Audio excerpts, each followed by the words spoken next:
तुमची कुंभ राशी असेल तर हा व्हिडिओ नक्की बघा. कारण आजच्या व्हिडिओमध्ये आम्ही तुम्हाला सांगणार आहे 15 मे ते 31 मे दरम्यानचं संपूर्ण राशी भविष्य कुंभ राशीच्या लोकांसाठी.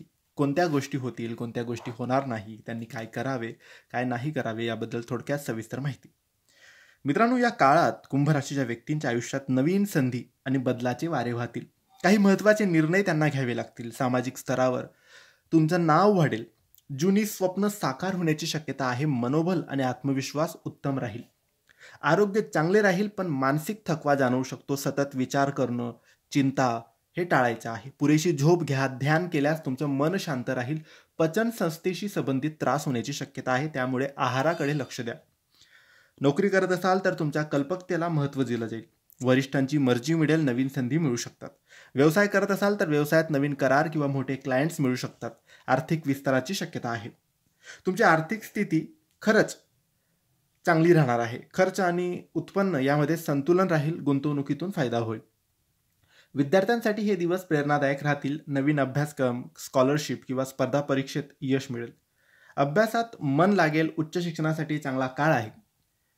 प्रेम संबंधामध्ये प्रेमात गोडवा राहील. काही जणांचे जुने नातेसंबंध पुन्हा सुरू होऊ शकतात. नवीन नात्यांना सुरुवात होऊ शकते.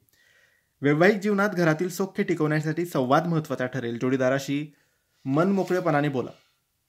कुटुंबात प्रेमाचे वातावरण राहील. काही कौटुंबिक कार्यक्रम किंवा प्रवासाची शक्यता येऊ शकते. मित्रमंडळामध्ये मान सन्मान मिळेल. समाजसेवा किंवा ग्रुपमध्ये सक्रियता वाढेल.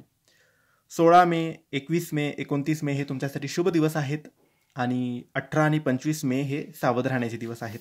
शनी आणि राहूचा प्रभाव तुमच्यावर राहील, त्यामुळे कल्पकता, संशोधन आणि आध्यात्मिक विचारांना चालना मिळेल. काही प्रसंगी संभ्रम निर्माण होऊ शकतो, पण संयमाने योग्य मार्ग तुम्हाला नक्की सापडेल.